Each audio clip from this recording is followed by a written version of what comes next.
starting stream. Okay.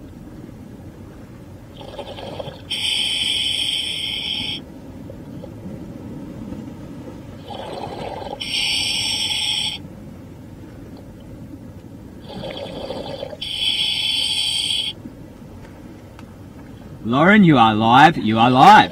Welcome everybody to the second live dive of the day. It's so good to be back here at Casarina Point, the place we normally dive here right outside of Don Foster's.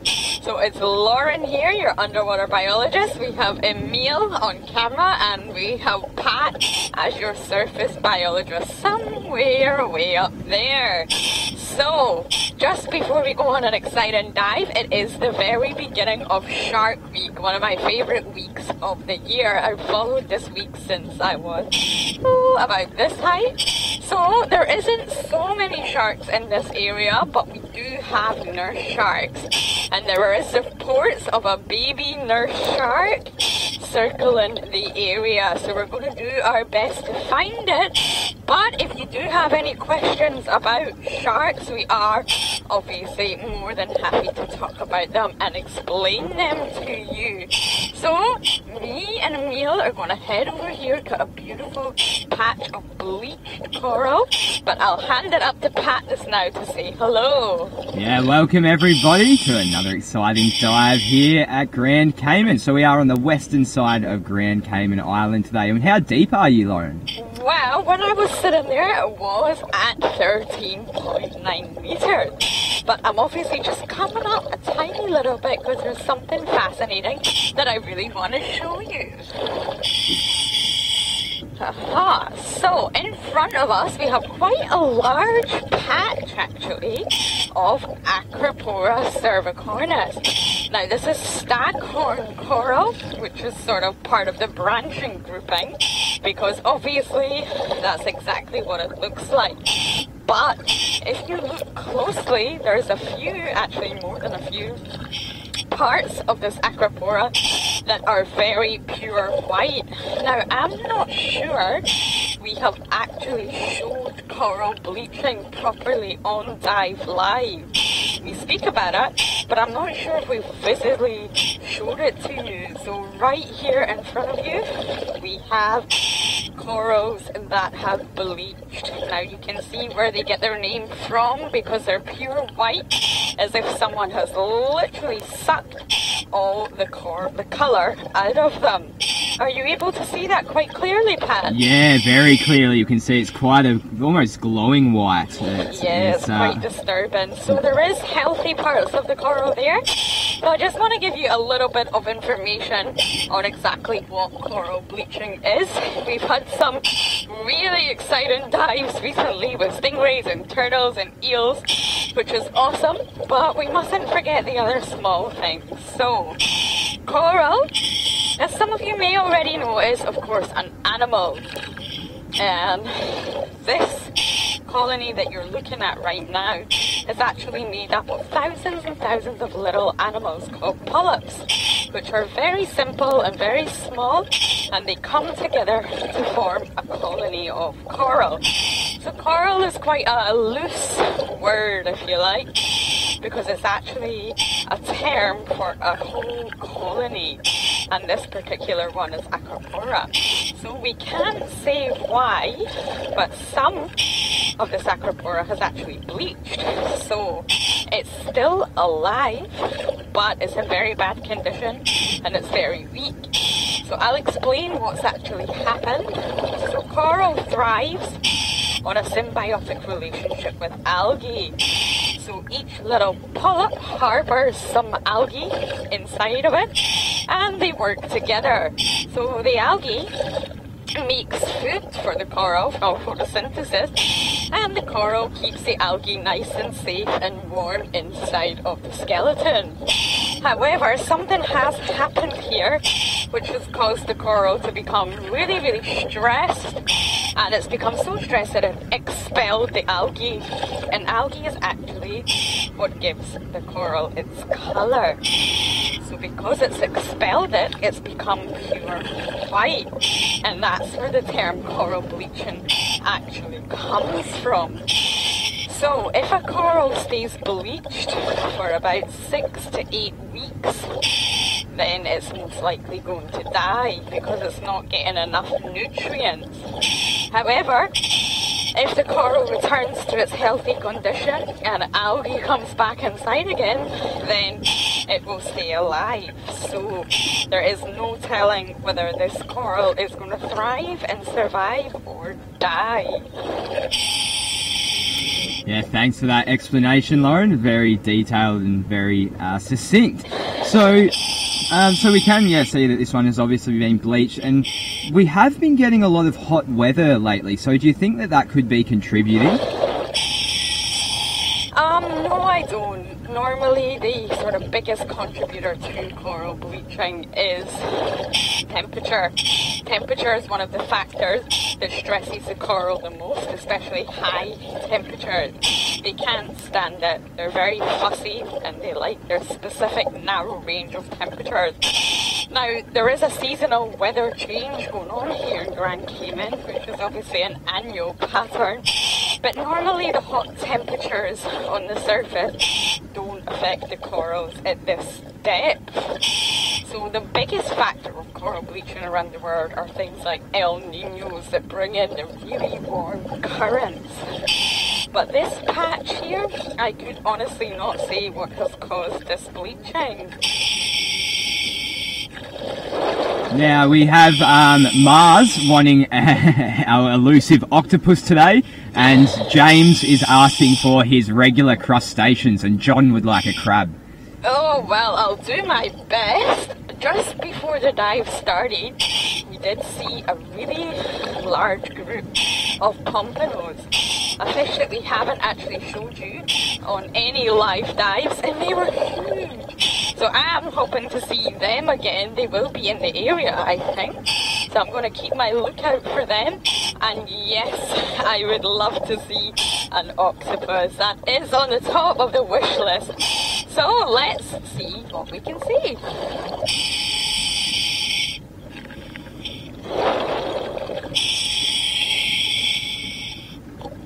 Richard wants to know, where does the algae on the corals come from? Where does the algae on the corals come from? Yeah, I'm also a bit confused by that question, but so algae generally, they can come in either unicellular or multicellular forms, and they will settle and attach. So they, I mean, it depends on the currents and the way the water's moving. They could have been spawned, quite a way away and then been brought here in their larval stage to attach to the corals from a distance, but specifically where, that's a really hard question to answer. So I'm just going to point out this sponge over here.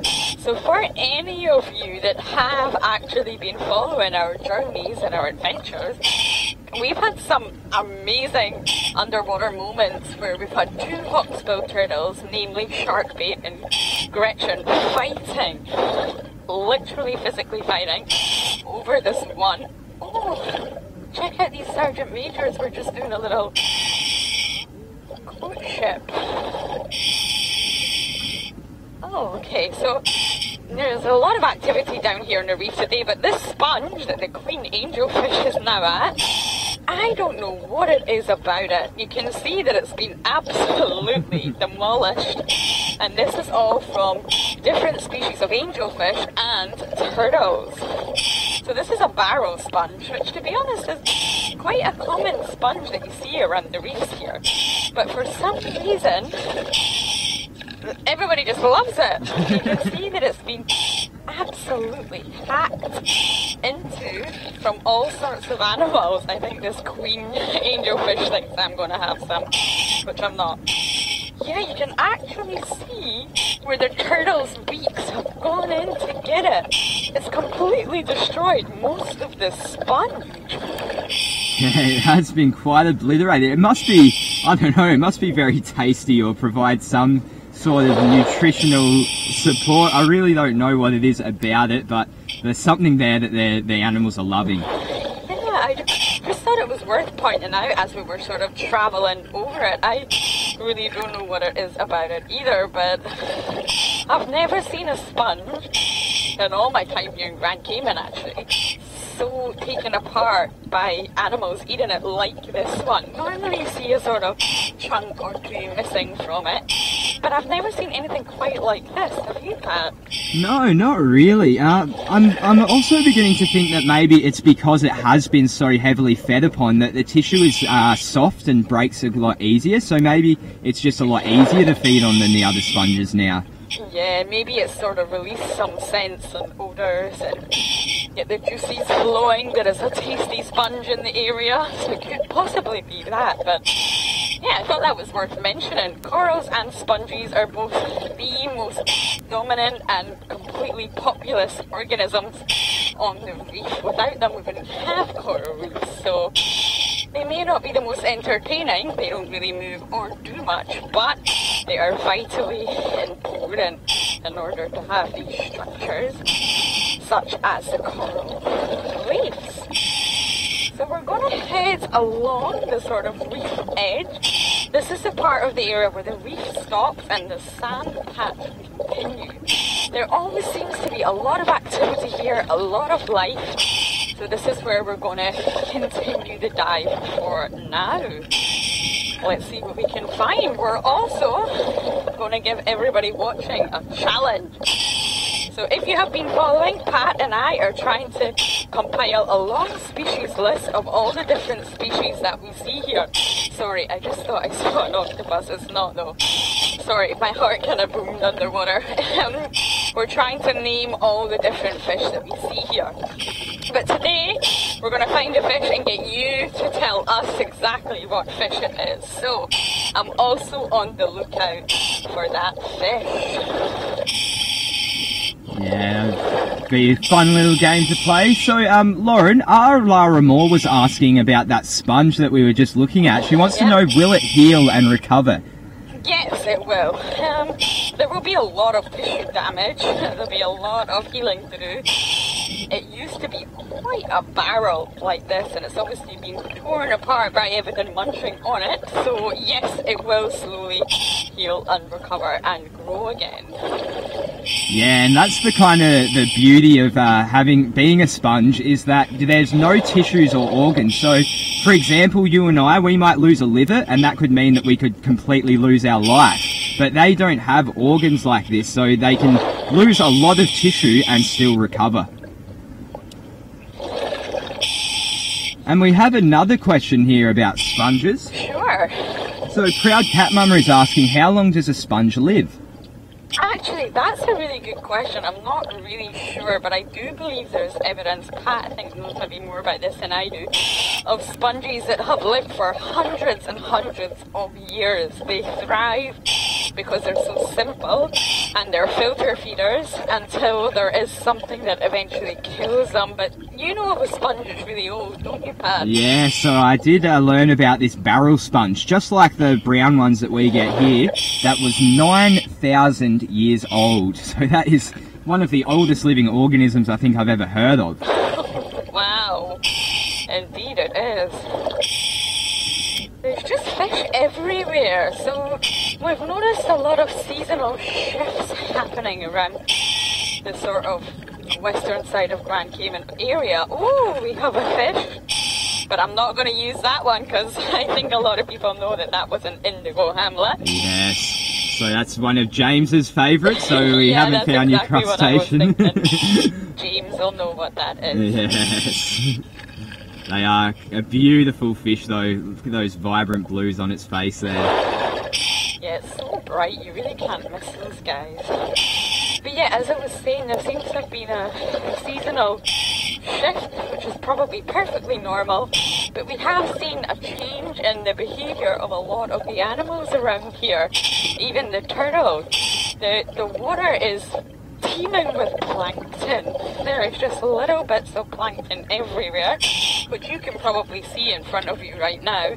And this is obviously a food source to so many fish around here that maybe this is what's causing the sort of very productive reefs right now. I'm not sure. Yeah, I mean, we have been here 3 months now, and we have noticed, you know, at different times of this 3 months that we've been here, there have been definitely different behaviours and different mixes of species here, according to this timeline.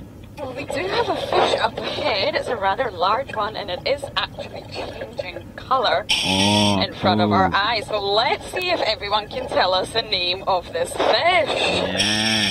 I can tell you it's a male. Oh, and it just colours, it changes colour right in front of us using specialised cells on its skin called chromatophores. But I'm not going to tell you the name. Let's see if everyone watching can tell us the name of this fish. We'll try and follow it for a little while. I can keep giving you information. It does change sex throughout its life as well as changing colours. And it does start its life off as a female. And sorry, Lauren, but no surprises here. Love Dog's got it. I figured you would. So tell us, what fish is it, Pat? It's the hogfish. Yeah, it's actually the giant hogfish.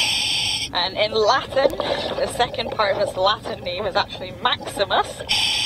So you can tell that this is a big fish, and it's part of the wrasse family, which is the same as the parrotfish, a really large grouping of fish.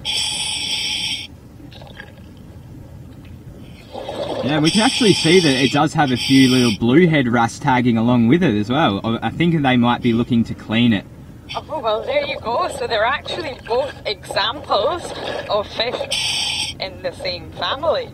So obviously that one was too easy, so we're going to find you a much more difficult one. But I think Love Dogs is going to get them all. She's a fish fanatic just like me.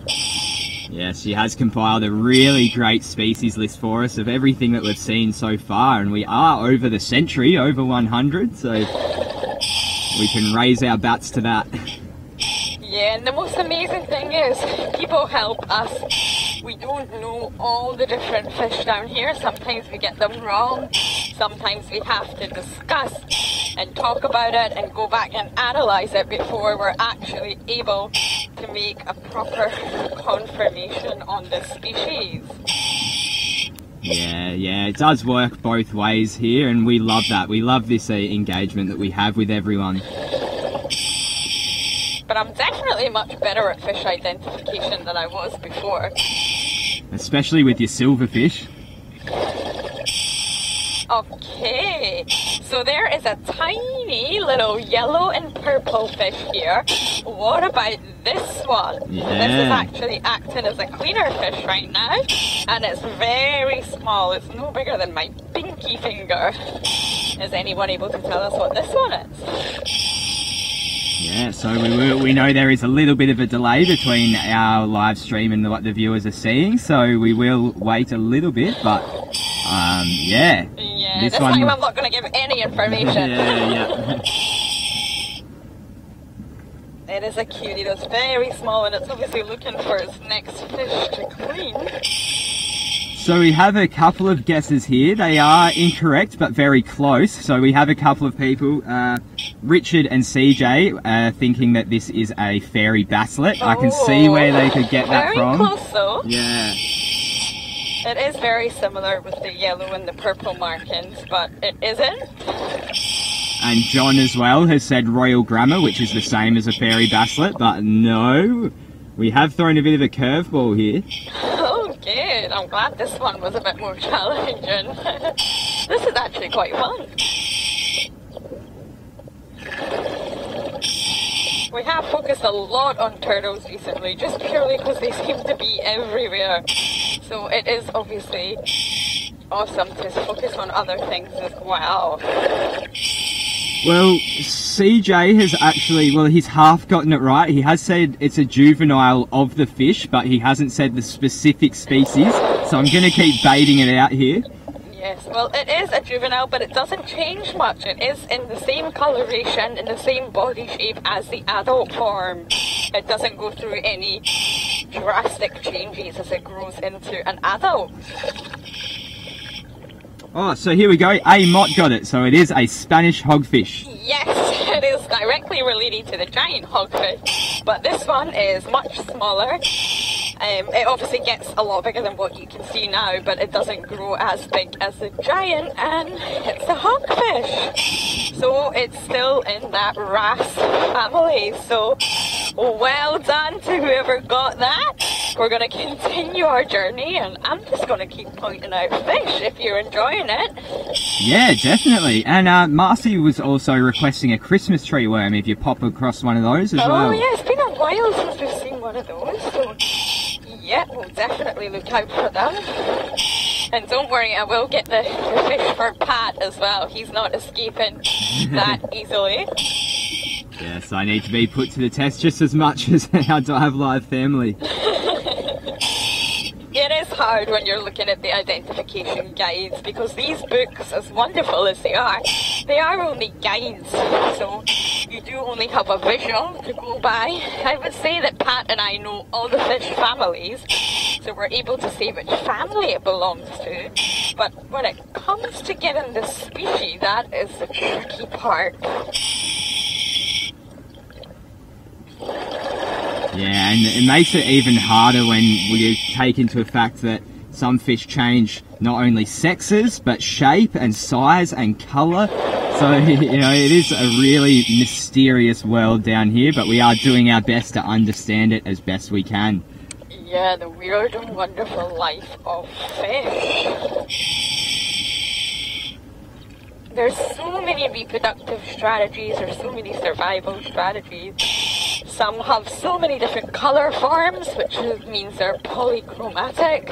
Some are hermaphrodites. It's pretty hard to keep track of all the fish here. But I think me and Pat have done a pretty good job of learning all these different strategies that they have. A lot of the ones we're seeing, oh, look at this one. It's a juvenile hamlet. Oh, nice. So this looks like a barred hamlet, is it? I'm not sure. I was going to ask you to check it out. It's definitely a juvenile. It's not as big as the adult forms, but the coloration's quite unusual. Yeah, the markings on its face are really distinctive. Yeah, they're a gorgeous colour of blue. I mean, it does look a little bit like a barred hamlet, but now I'm looking side on, it's not really distinctive bars, is it? Is there any other hamlets that it could be? I'm just going to have a look now, so I'll be back with you in a couple of seconds. Sure, it's definitely a juvenile, so it could possibly be a barred. And those bars will become more distinctive the older it gets.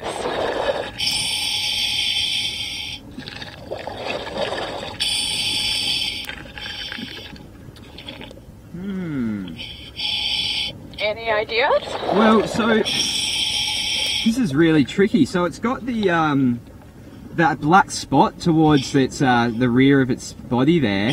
That's what we see in the butter hamlet, but it's obviously not the same colour as a butter hamlet. And the facial markings are very similar too. This one's really tricky. Do you think it's a hybrid? It could potentially be, I think. Yeah, hamlets are quite well known for producing hybrids, and there's a lot of sort of scientific work going into that, so I'm not sure whether it is a juvenile barred or whether it could be a hamlet. Actually, so one of the hybrid hamlets here in this book actually looks very similar to this one. And what's it a hybrid between? So possible hybrid of the black and tanned hamlet. Well, I'm sure James will be happy with that one. He likes these hamlets as much as I do. How interesting. And there is some studies being done right now and looking into whether these hybrids are actually fertile or not, whether they can then go on to produce young. And in some incidences they don't believe that they are, because they themselves are a hybrid between two different species. So it's a very interesting field of work right now. Yeah, Lauren, I'm gonna say that out of all of the hamlets that this could be, it's most likely a hybrid. So I won't say definitively, but Yeah, I think that it is the most likely explanation right now. Wow, that's good news. We talk about that a lot, but we're never really able to sort of see it, I guess. Yeah. So I've never learned so much about hybrids than I have here in Grand Cayman during the past 3 months of this diveLIVE adventure. And I'm sure some of you have heard us talking about they're even looking into the possibility that there is a hybridization between loggerheads and hawksbill turtles, which is just... it's crazy to think about. So hamlets are a great example. They do have, I think, something like 8 species around about that region. And we've seen maybe like 75% of them, but they are notoriously difficult to identify because they produce hybrids. Now, I found another fish. Okay, let me just re-find it. And Pat, you're not allowed to say what it is. Alright, I will refrain. It's a very small one. And it keeps darting in and out here. Here it is over here. Don't know how to describe it, Emil. I think he's got it though. Have you got a very small fish in front of you right now? Oh yes, so right in the middle here. Yeah, we can see it. Is it the one that's staying very still? Yep, it's sort of hiding against the rock and the algae now. Yeah. It's tiny to look at, but we do mention it a lot, and we also mention its family a lot. So let's see if anyone can guess what fish this is. Well, we're waiting for a guess. Are you happy to take a question? Of course. So we've got one from Mars asking, why is it that some species have a difference in shape and colour between the juvenile and the adult phase? Different colours, did you say? Yeah, it's just different shapes or different colours, yeah. The shapes baffles me a little bit, but in terms of colours, a lot of fish on the reef, when they are juvenile, they almost like perform different functions. So for example, some juveniles, a lot actually, including the Spanish hogfish that we just saw, will be cleaner fish. So they will spend their juvenile life as a cleaner, almost working, you know, taking on a role. So their colour pattern will be different because they need to signal to the other fish that, hey, I'm a cleaner fish, come over here. Their behaviour will be very different as well. So it's all to do with their survival. It's very different being this size to being this size. So they need to blend in with their surroundings in order to survive and hide from predators. Same with body shape, I guess. Did we have anybody get in that fish pack? Yes, so we have a few people who answered it correctly, so I'll just get all the names. Okay. So I can say it was the sharp-nosed puffer, and we have Amot, CJ, Richard, and yeah. Oh man, well done guys. I'm making this too easy for you all. I thought that was a hard one. And Hank did say that he knew it, but wasn't going to say. He wanted everyone else to guess. Oh. It's fun. It's been a great learning experience for me, learning all these fish as well. Yeah, it is. It's like, it reminds me of being very into Pokemon as a kid, trying to go to catch them all. So we have Christmas tree worms as requested and spotted by Emil himself. So just before we talk about Christmas tree worms, just to let you know, I have 100 bar.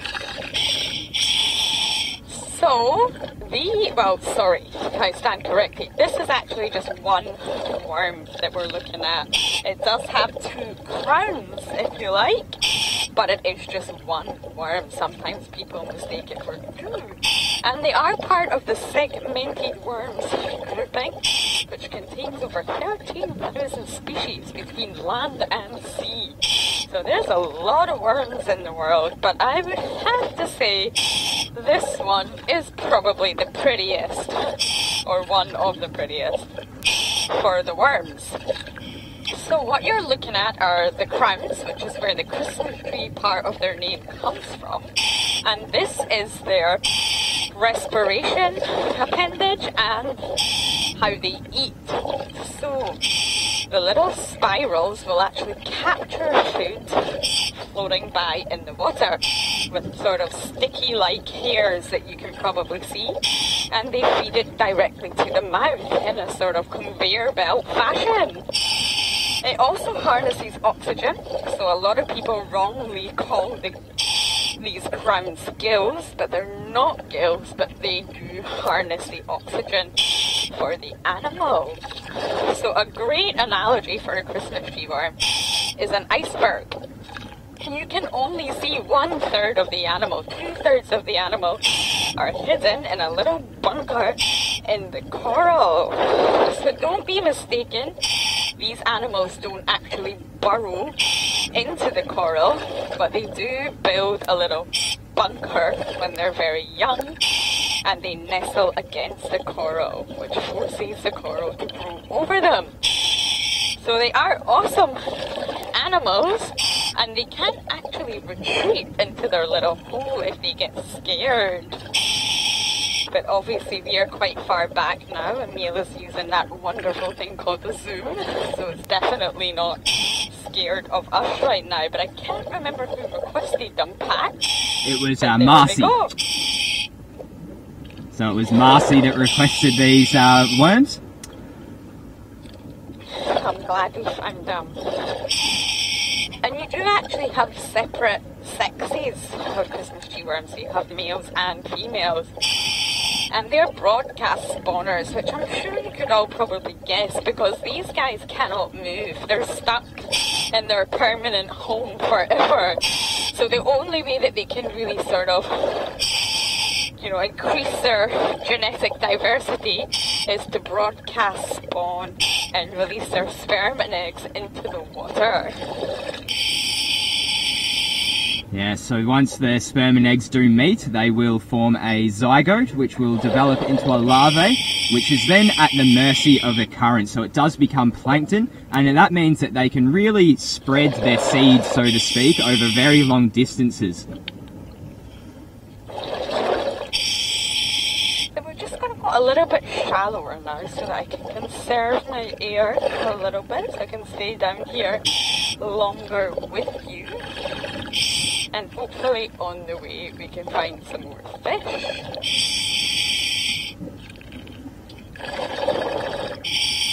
So just going back to cleaner fish, yeah, we have a pretty interesting question here by Richard. He wants to know, are there species of fish that will be cleaned by their young? So I think what he means is, will you see a juvenile fish cleaning the same species of an adult? I believe so, yes, but it won't necessarily be their young, if you know what I mean. So it won't be their babies. But I have seen evidence that some cleaner fish do clean the adult version of that species. So yes, in answer to your question. And Proud Cat Mama is asking, are Christmas tree worms decomposers? No, they're filter feeders. So they use their sticky little hairs, which are called cilia, covered in a sticky mucus to capture any food that's floating by, most likely plankton.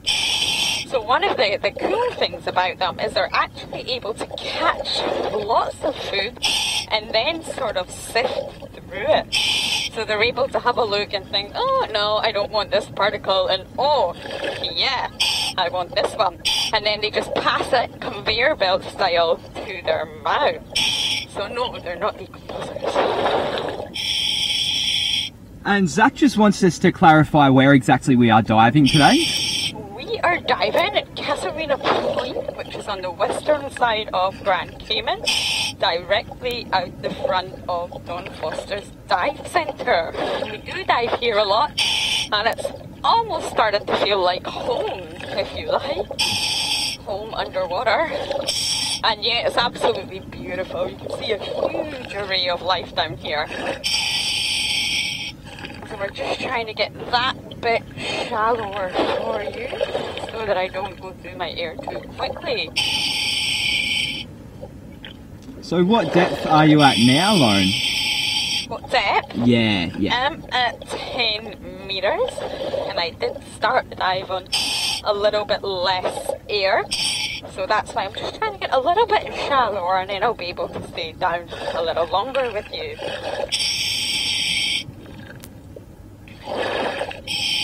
But while we're travelling, I'm happy to answer any questions we may have. Yeah, so Jessica is asking, do we get horseshoe crabs here? They are in the identification guide, so I believe they are present in the Caribbean region itself. But here in Grand Cayman, I'm not sure. Do you know, Pat? Yeah, I'm not 100% certain. I haven't seen any here, nor have I heard of any here. But that's not to say that they aren't here. It's just, yeah, we're not really sure. It would be awesome to see one though. They aren't actually crabs. They're not. Well, they're not part of the crab grouping, but they do superficially resemble them, and they are still crustaceans. And they're funny-looking little things. Yeah, they are. Okay, we are a little bit shallower now, which is better for me. So now, what is this? Oh, this is a shell of something. I think it's an urchin shell. So Emil's going to get you closer. And I think this is the old shell of an urchin. So the animal itself has obviously died and left behind its shell. Are you able to see them? Yeah, so we can. So right in the middle there is that really white structure there. So that is a dead urchin. So this is really good to see it without the spines there, so we can actually get a good feel for what the body actually looks like. Yeah, it's a really small one. Obviously, it was a small animal. But yeah, fancy that. We've never seen that before. And it's great now we're getting this close up, so we can see on the inside of it that there is a lot of black little dots there in lines, and that is actually making up the 5 segments of this body here. So they are echinoderms, meaning that they're related to sea stars. And if you can think of those 5 segments that we can't see all 5, but if you can imagine them elongated out, then it's easy to see how they are related by having those 5 segments of the body, just like the arms. Yeah, and sea cucumbers are the same, would you believe it? It's been a while since we've seen a sea cucumber, actually. I would love to see one of them today. Yeah, we haven't seen one for quite some time. Yeah. And Lauren, Henk has just told us that horseshoe crabs have been reported here, but they aren't frequently seen. Oh, that's good information to know. Yeah, unfortunately we're not able to see everything. We do have a huge wish list, but some animals are really difficult to spot, some animals hide, and some animals are only found at really specific locations. And oh, what do we have here? A lobster, is it? Yes, a big spiny lobster it looks like. Well, I can't actually tell if it's that big. Can you see it, Lauren? I can only see one antenna. Oh, no, there's 2. One is inside. Yeah, this is a spiny lobster, and my goodness, he is huge. I think this is a big boy. So, James, I hope this delivers your crustacean request. Wow, check this guy out. We do see lobsters a lot down here as well, but they are often hiding under coral and under rocks, just like this one. Now you can see he's putting out these big long antennas, and these ones are used for fighting and defense. So they will be the appendages that you always see sticking out of rocks. That's normally how you can spot a lobster a mile away, because you can see its big antenna sticking out. And they are out, so they're ready to protect the lobster no matter what happens. Oh wow, I can see this guy, he's really big. Yeah, it's great to get a side-on view as well. We rarely get to see a lobster side-on, but it's actually probably leaving it very open and vulnerable to attack, so maybe it doesn't realise that there is an opening here on the side of the reef. Oh, I'm glad to hear that you can get a side-on view. So these animals rely heavily on their smell. Some animals rely on eyesight. Some animals rely on their lateral lines, such as which fish have, but lobsters rely on their sense of smell. They smell chemicals, signals and odours from the water. And they're actually said to be very similar to dogs, like the dogs of the ocean. So they can't really see very well. They only sort of see outlines of shadows. So in dim light, they'll see shadows. In bright light, they don't see well at all. But this is not a problem for them. They just rely on their sense of smell. So this guy can probably smell us without necessarily having to see us. They do have quite big eyes, so I'm not sure if you're able to see that, which are made up of lots of little lenses, but they just don't have good vision. I think he's touching the camera, is that right? It looks like it, yeah. So it does like to keep check on things nearby, if you will, with these antennas. So if you are to stand in front of one and wave your hand, not actually touch it, but just wave your hand around in front of it, you will notice that the antenna will follow your hand around. Yeah, it's always sort of on the lookout to protect itself. Lobsters are obviously the favourite food of many animals, so they need to always be ready to put up a bit of a fight. So both Mars and Arla and more want to know what the little things floating around this lobster are. I think they are micro shrimps, from what I can see. You might have a better view than me, but they're just tiny, tiny, almost microscopic little shrimps. Yes, so these are mysid shrimps. So they do tend to swarm in a way around other animals, and they, funnily enough, are a crustacean just like this lobster here. So despite the size difference, they are actually grouped in the same phylum. Yeah, that's quite a comparison there. So lobsters, well, the spiny lobster does actually have lots of spines running across its body. I'm not sure if you're able to see that or not, and that's obviously where the name comes from. But in another sort of method of self-defense, if you like, they are able to put their long antenna against their body on a smooth part of their shell and rub it up and down, so it creates a screeching sound, and it's really loud, and this deters predators. The minute they hear this awful sound, they just leave, and they're like, oh, I'm not going to eat that lobster. So it's quite a good deterrent, if you like. Now I have spotted another fish. Pat will know what this is, but let's see if everybody else does. So there's two of them. They're quite, well, not colourful, they're very elaborate in their pattern, with the black and sort of whitey yellowish pattern. Have you got that one, Emil?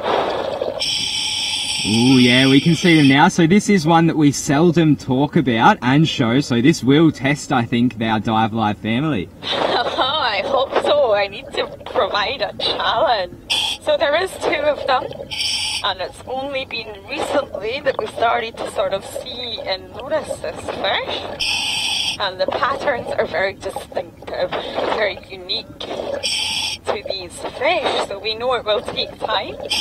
So we're happy to just watch them until we get some guesses. Yes, definitely. And while we're waiting, we have Paula and Timothy asking for an air check. Oh, of course, the most important thing. Well, I'm on 60 bar, so that's 60 bar. So this will be maybe one of the last things that we're able to talk about. We'll get Emil to give you another shot of them, and we'll see if anyone can get it right. Yes, so Love Dogs and CJ have both chimed in with the correct answer. It is a Harlequin bass. Ah, man, I just cannot challenge you guys. But good job, yes, Harlequin bass, and the name kind of is really well suited to this fish. Right. I'm not sure if we have time to find another fish, but that was definitely good fun. a very relaxing fishy dive. Well, seeing as you are approaching 50 bar, this might be an appropriate time to ask this question. Take Care is wondering, why do we cut off the dive at 50 bar, and what is 50 bar? Okay. So in the tank, there's actually two different ways to sort of measure the air that is in this big silver tank, which is what I'm obviously breathing from. So there is PSI and bar, but I only know bar. I think that is the most international unit to measure the air in the tank. Now we always start off around 200 in here. It'll be 200 bar. Sometimes it's 210, sometimes it's 220, but around the region of 200. So when we get to 100 bar, which I can see from my gauge, we do this sign, which means half a tank. So you've used half of the air. And we finish at 50, which we use this symbol, which is a PADI standard. So the PADI Diving Association always recommend to finish your dive at 50. And that will give you time to slowly get up to the surface, do your safety stop, and then get to the actual surface. So you do need to leave air. You cannot finish all your air at this depth. So we finish on 50 as per the standards, the safe way to do so. So I hope that answers your question. We do have a fish here. Let's see if anyone can get this big glorious fish. This is one of my favorites, and she is big. What a beauty. So while we'll just let Emil stay on the fish, just to remind everyone before I do wrap up, that diveLIVE will finish broadcasting on Saturday the 28th. Oh, look at her go, she's eating. Yes, it's been a wonderful 3 months, but on Saturday the 28th we will stop our broadcast for now. This is phase 1. We will move on to phase 2. So it's been a great success, more than great. It's been amazing, and we couldn't have done it without all of you. Some of you have supported us from day one when we were in our real early trial period. So I just wanted to mention that before we wrap up. Did anyone guess that fish? Yes, so Richard got it right. It was an ocean triggerfish. I mean, No. sorry, queen triggerfish. Queen triggerfish. Yes, it was the queen triggerfish, one of my favourites. So thank you for joining me. That was an awesome dive. I had fun. I hope you did too. Thank you to Emil as always, and thank you to Pat as always. I couldn't do it without them. So we will be back tomorrow, so please do join us for the rest of the week. It is Shark Week after all. So I will be down tomorrow at 7 a.m. Grand Cayman time. So until then, we'll see you soon. Thank you, Lauren. That was a really fun dive, and thank you, diveLIVE family. We will see you down here tomorrow.